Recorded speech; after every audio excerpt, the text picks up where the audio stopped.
Welcome to Pop and Lock. I'm Landry Ayers.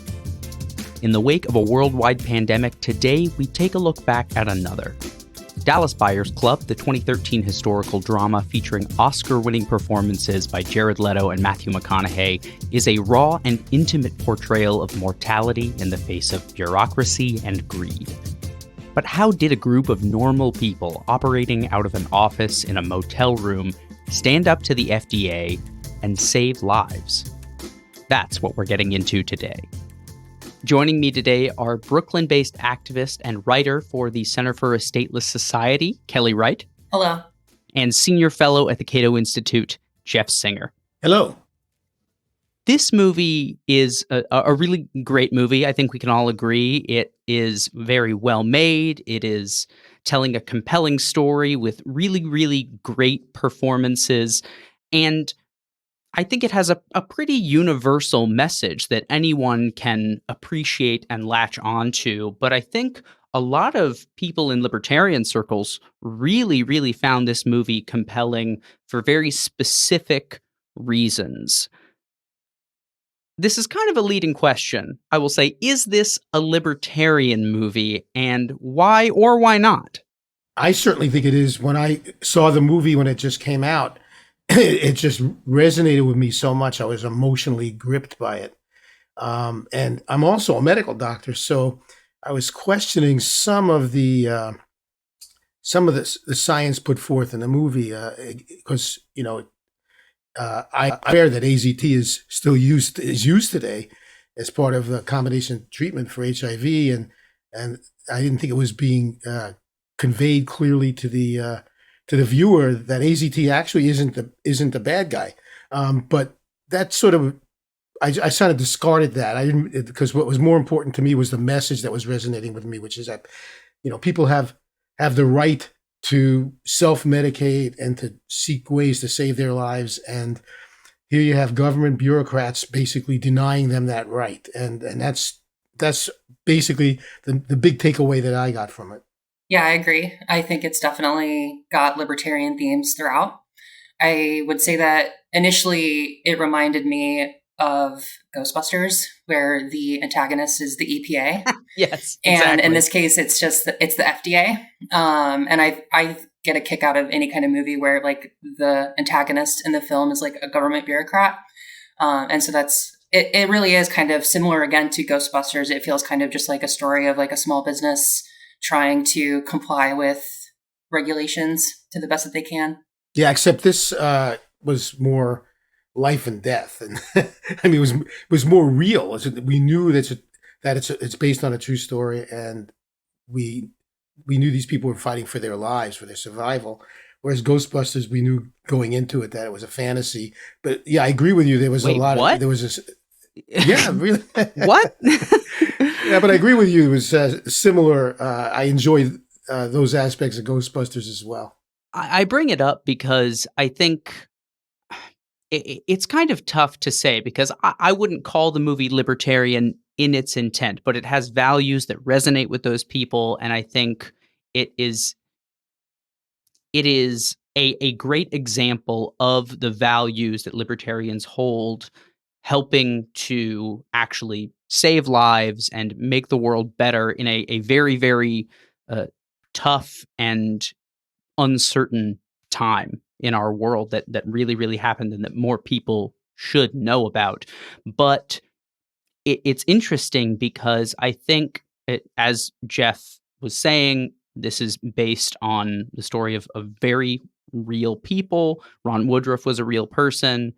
Several of the other characters, I think Jennifer Garner's character and Jared Leto's character, Rayon, they are composite characters, but a lot of the people are based on actual people that lived during this crisis. The Dallas Buyers Club did actually happen. It was, it's very similar to things that were going on in New York and several other places across the country.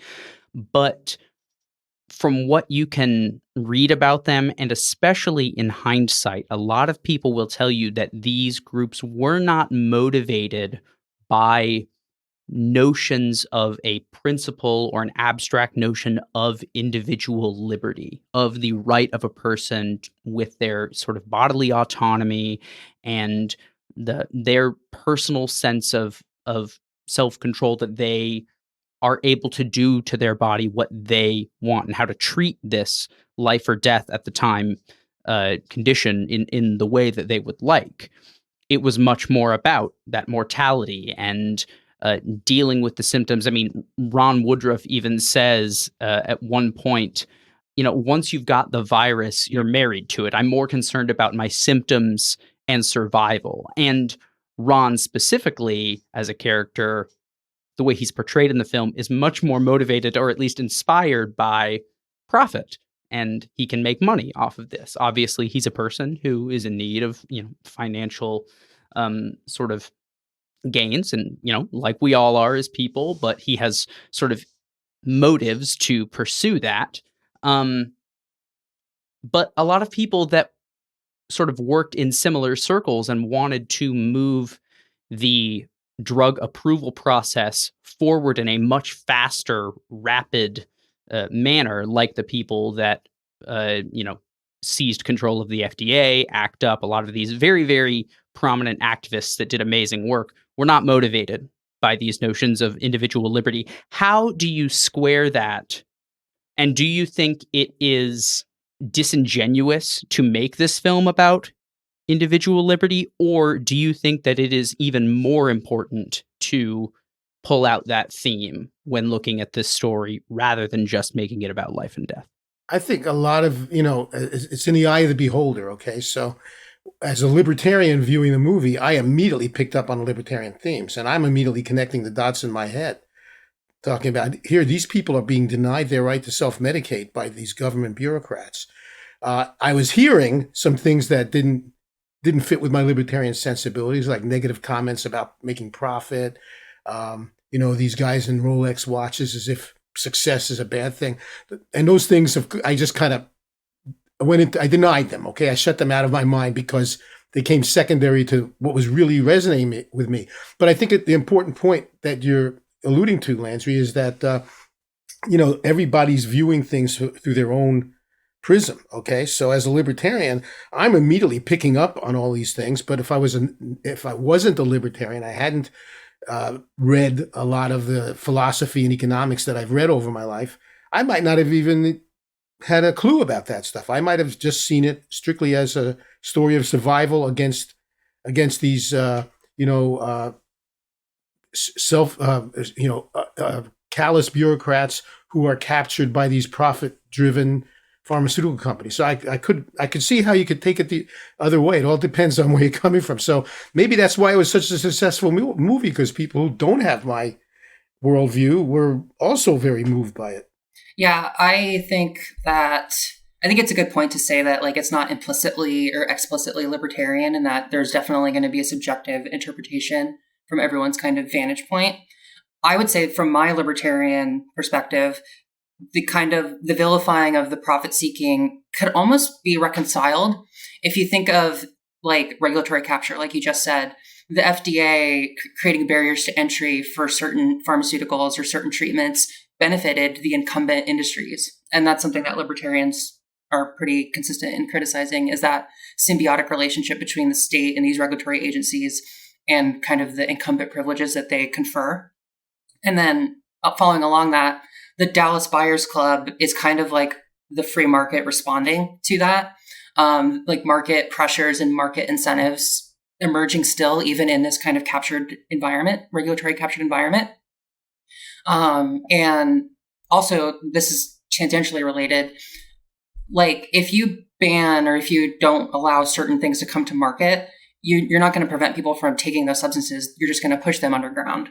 You're going to push them into an area where there isn't medical surveillance. I think that's even a word that they used in the movie. It was like, these people are getting treatment without medical surveillance. And that's a product of the FDA's like dragging its feet. And so that was like my libertarian perspective, was like, wow, look at how the government is creating this immense profit potential for the producer of AZT, but keeping these people who need life-saving medication, just like kind of letting them go. Like, you can't really do anything for them. Yeah, and also that connects the dots, of course, to prohibition in general, right? When anything is prohibited, whether it's an actual antiviral medication or a recreational drug, It makes people have to resort to other ways of getting it where there aren't the opportunities to have, medical input and the kind of things that you need. So, but what I'm saying is we picked up on that, Kelly, you and me and Landry, but I can understand how a person sitting next to me who hasn't been exposed to any of those kind of concepts or ideas, they would have a totally. They'd also love the movie, but have a totally different take on it. Jeff, you brought up early on the inaccuracies with the treatment of AZT as a treatment for HIV and AIDS. And I was kind of curious about that because the film itself sort of wants to and touts the story, at least from Ron Woodruff's perspective, about it's almost a do your own research kind of way of looking at things, of like the people who are behind the scenes are trying to, pull the wool over your eyes and, hide the true science from you. When in reality, it was such an early time in the epidemic that there was science out there, but there was still so much to learn, and technology had not quite caught up to the place that it needed to be. So to use those kinds of methods of learning and gaining knowledge are probably not as helpful back then as it would be today. But so AZT, as we talked about, was toxic in the high doses that it was administered in when it first was released and in trials. And it was toxic to the people that took it, but that was mostly because they were scared that too low of a dose would be ineffective. But then later on, they learned you know, at a certain point that AZT in a smaller dose and in combination with other antiretrovirals in this sort of 3-drug cocktail was actually one of the best treatments for many years for HIV, and led to the development of things like pre-exposure prophylaxis and all these different things that were revolutionary and helped shift HIV from a death sentence diagnosis to a chronic condition, and bringing about this sort of rhetorical shift to discussions of undetectability and things like that. Is there some responsibility that you think media has in representing science accurately?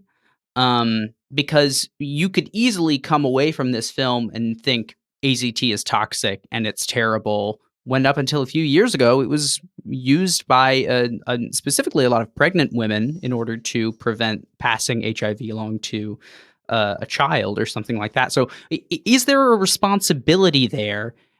And what does this sort of misinterpretation of this data do for the film for you? Yeah, actually, obviously they have a right to publish it, produce any kind of film they want to. Right. But I agree that if they want to be responsible, that was very scientifically inaccurate, and it could easily come away with the idea that AZT was this useless, toxic drug that they were trying on AIDS patients and not allowing them to use things that work. But in fact, as you know, AZT has been used to recent times in combination treatment for a treatment of HIV. And like you said, originally they were having problems with it because they didn't know what dose it was. They were going in uncharted waters. They didn't know what was a safe dose. So most of the toxicity was dose related. And also what they discovered over time was that the reason they were getting relapses after a while was because the virus was developing a sort of a resistance to the AZT. By the way, I know what this is. This is kind of related to today. There are a lot of scientists who are concerned that overuse of the antivirals that have been recently developed for COVID, molnupiravir and Paxlovid, that if you just indiscriminately prescribe them like crazy, eventually you're going to develop mutations in the virus such that the antivirals don't work. So a lot of clinicians are saying, I think I'm just going to prescribe it only to people who I really have no doubt they're very vulnerable. They need it, but just to shorten a person's illness by 1 day who's going to do fine either way. I don't think I want to make that drug so ubiquitous to invite a mutation. So that's the kind of conversation now going on among clinicians. But so it was the same kind of phenomenon happened with AZT. And that's why they found it works better in combination, so that as you know, this time the virus has to mutate to be able to escape 3 different antiviral drugs instead of just one. So it makes it more difficult. But yeah, at the end of the movie, there's this very brief mention that AZT is still an effective drug used today in lower doses. There's a very interesting backstory to this, Landry, that you actually alerted me to, and it's a great article written by Peter Staley, and it's actually taken out of his memoirs called Never Silent. Came out in Vanity Fair in September 2021, where apparently he was largely responsible for saving the movie from basically becoming a junk science propaganda film. Originally, they weren't even going to have that disclaimer at the end about AZT, and they were going to, and one of the script writers actually totally bought into the AIDS denialist movement. There were a lot of people who thought AIDS was not due to a virus, but it was due to using certain drugs that were popular in the gay community at the time, and it was strictly related to behaviors in the gay community. In fact, in the early 2000s, the president of South Africa, Mbeki, for about 5 years, banned antivirals against for HIV in the country. And I don't know how many people died needlessly because of that, because he didn't buy into the viral ideology. I think this is a great way to pivot to sort of larger discussions that the film brings up about the response to HIV and AIDS that came about, specifically blaming certain populations for the emergence of the virus. Obviously, it was originally known as GRID, gay-related immune deficiency, and eventually the Centers for Disease Control labeled these 4 different groups as the sort of most at risk: homosexuals, heroin addicts, hemophiliacs, and Haitians.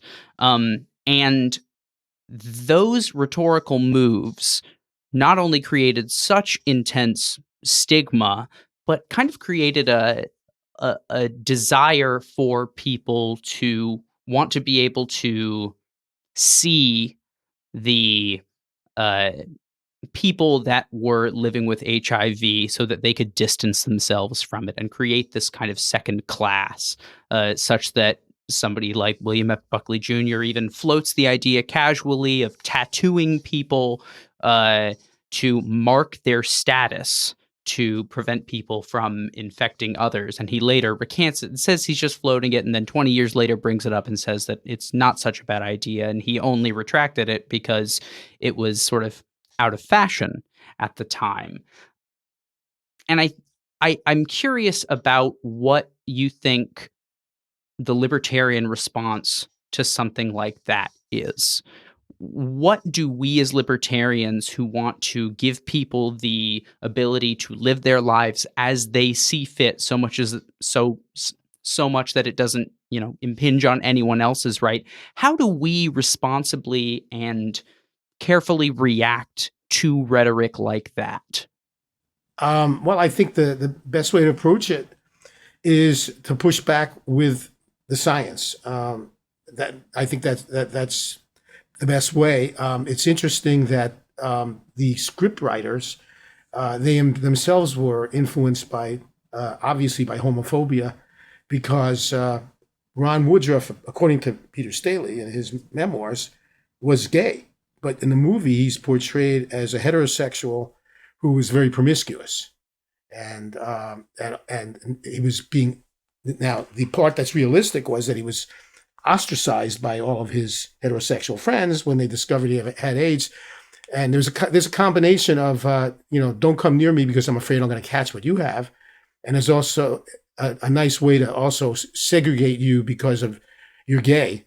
So you could almost, it almost gives a homophobic individual a good excuse. It's not like it's not like I'm homophobic. I just don't want to catch your disease, so stay away from me. So you could disguise your homophobia that way by just saying you're afraid that you'll catch the person's illness.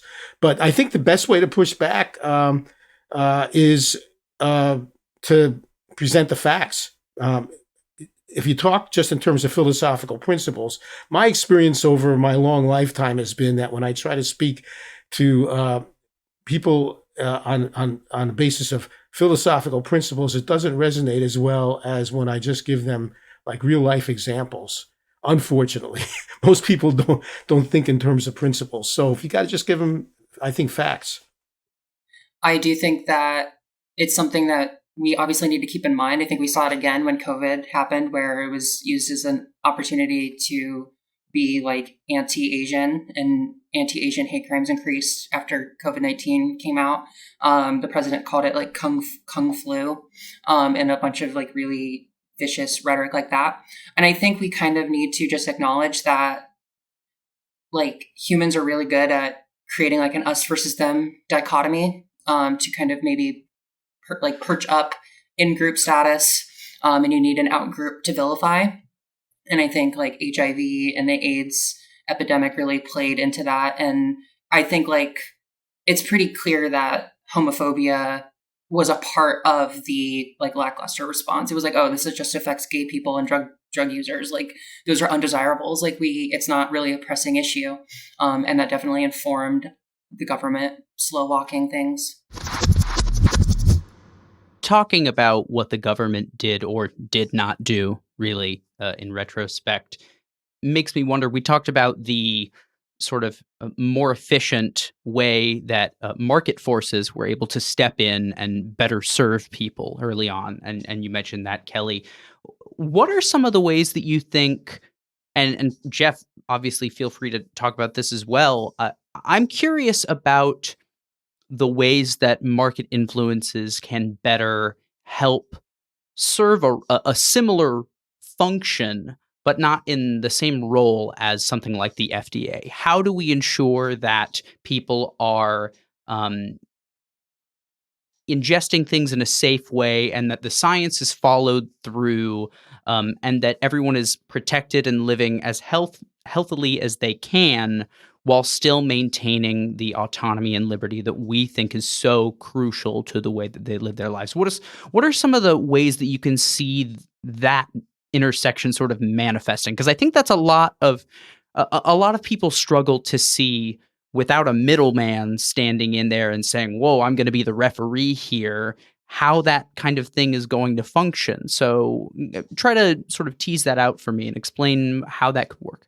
It's interesting. About a year ago, Michael Cannon and I came out with a white paper at the Cato Institute called Drug Reformation.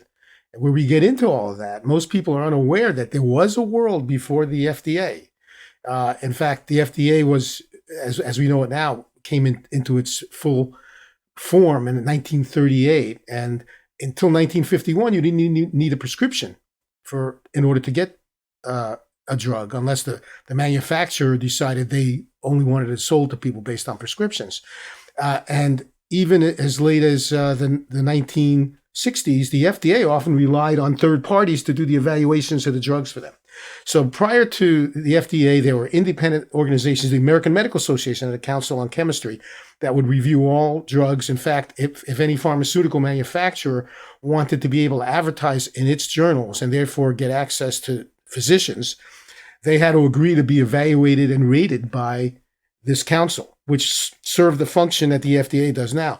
But there were other competing organizations. And when you think about it, once the FDA approves a drug these days, as soon as it's approved for whatever it's approved for, legally, a prescriber can use it for anything they want to.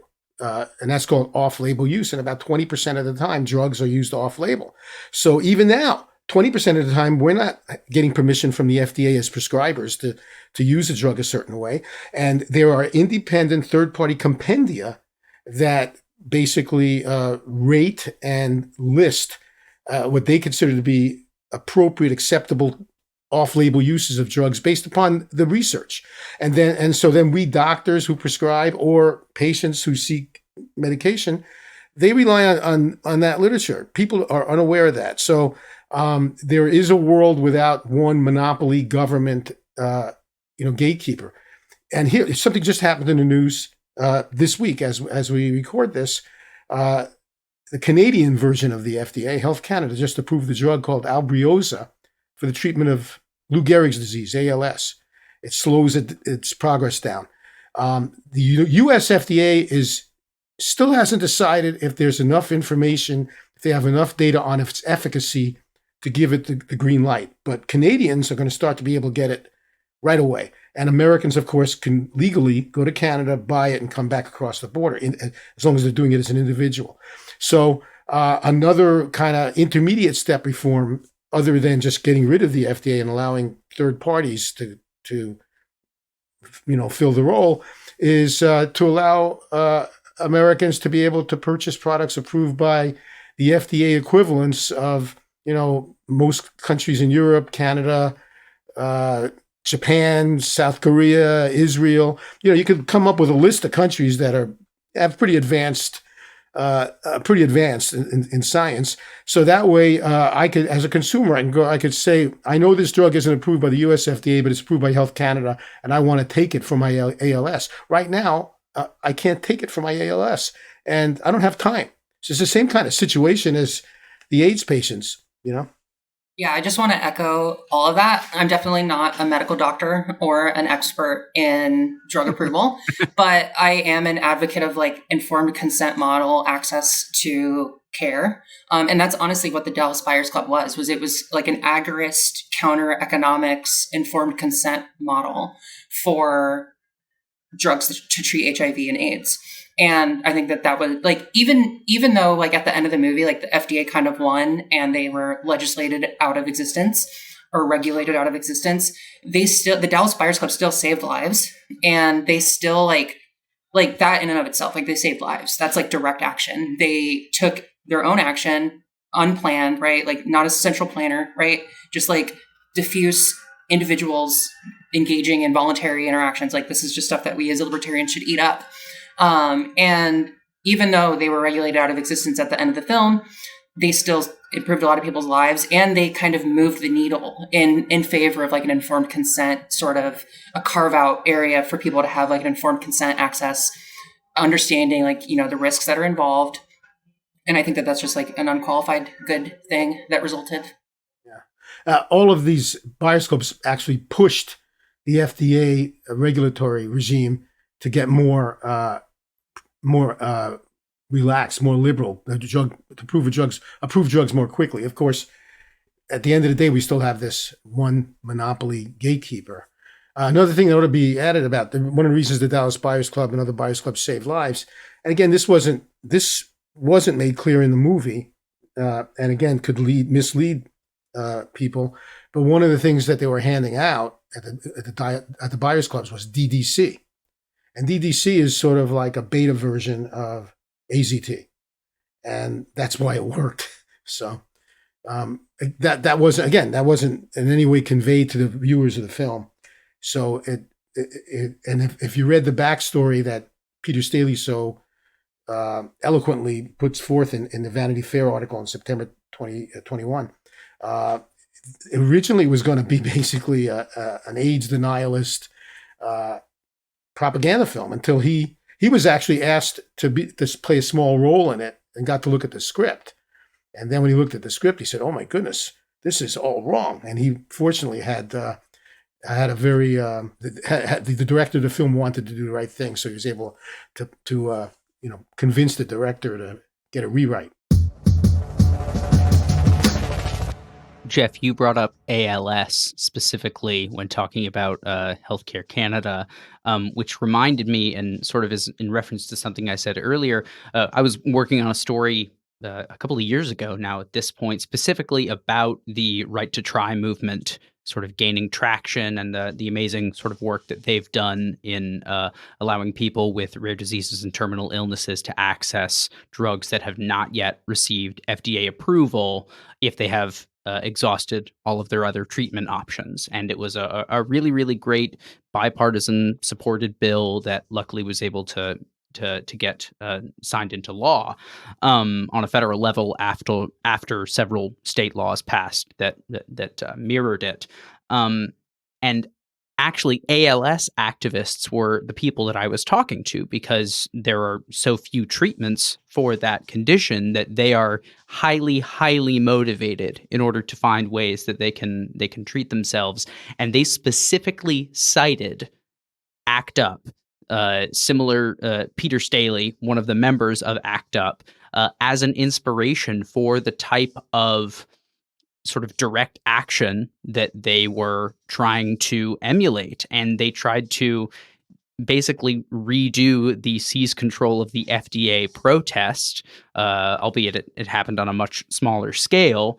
But when I asked them if they wanted to comment about their involvement, they were some of the people who basically said the aims of the organization at our time were not based on uh, a desire for individual liberty, but because um, they basically were dealing with life and death.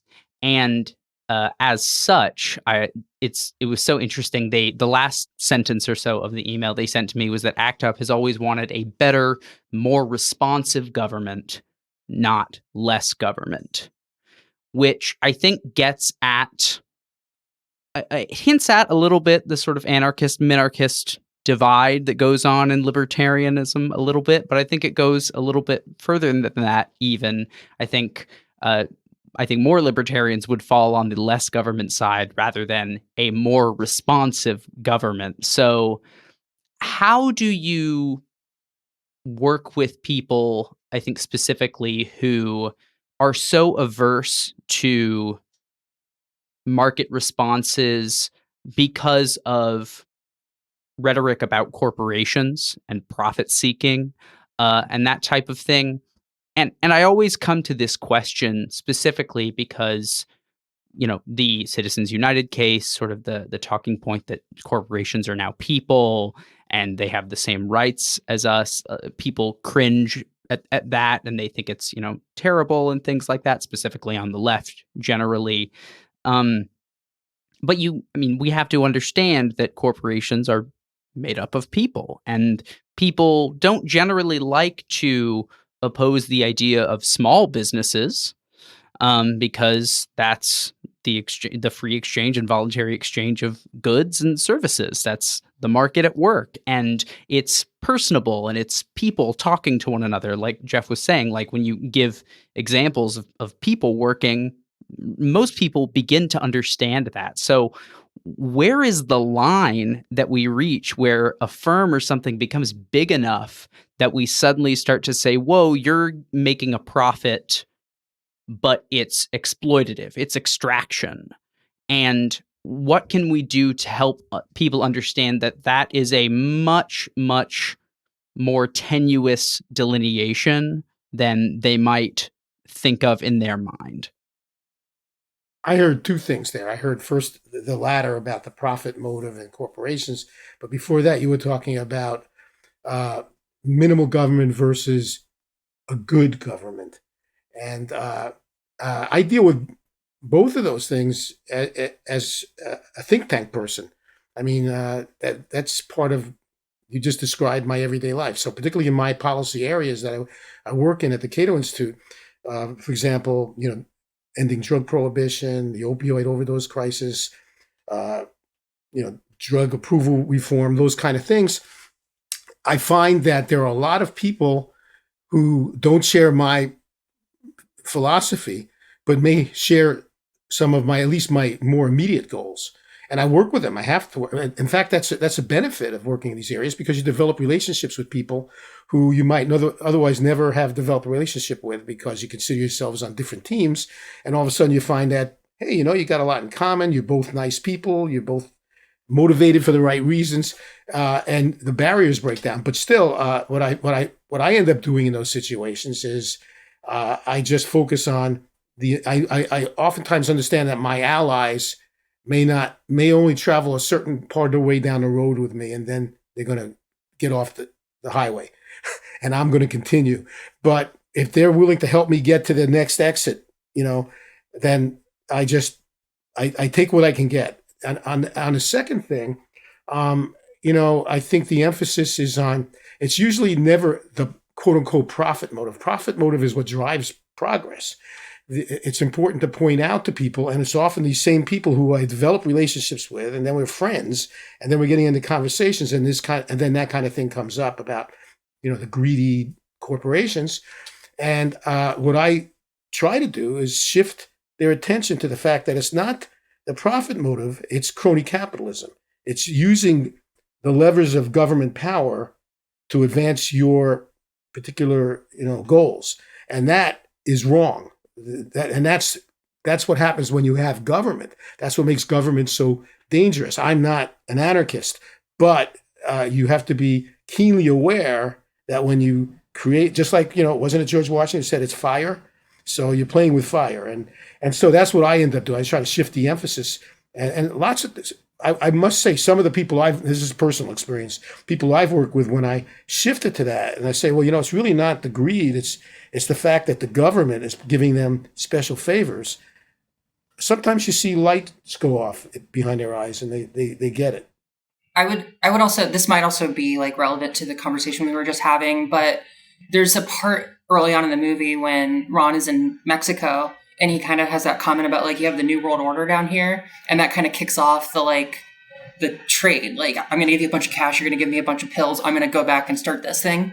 And that to me was just like the perfect example of kind of like what we think about as libertarians, as like markets providing this like pluralistic and like multiracial, diverse, like it is kind of like, maybe it's not true that Ron in real life was like a homophobe. In the film, at least, you kind of see the market aspect of this kind of cool his homophobia down, and it brings, all of a sudden you have like these different people from like this like homophobic rancher electrician living in a hotel with this like trans woman, and they're pulling their resources to get AIDS medications, and it kind of shows how markets bring people together, people from different walks of life. They could come together peacefully and pursue mutually advantageous aims together.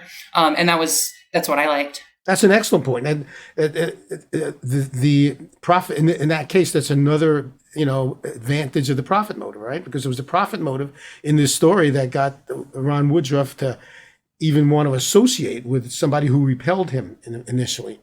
And then all of a sudden that association leads to an understanding and affection. And that's the way markets are all the time, right? I mean, if we had, was it Bastiat who said, when goods cross borders, armies don't? That's kind of like an international extension of the same principle, right? Which is markets actually are the best way to arrive at peace and harmony among individuals. So that's an excellent point.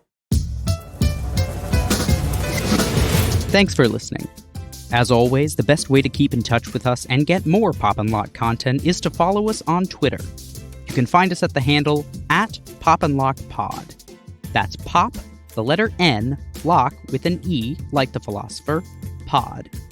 Make sure to follow us on Apple Podcasts, Spotify, or wherever you listen. We look forward to unraveling your favorite show or movie next time.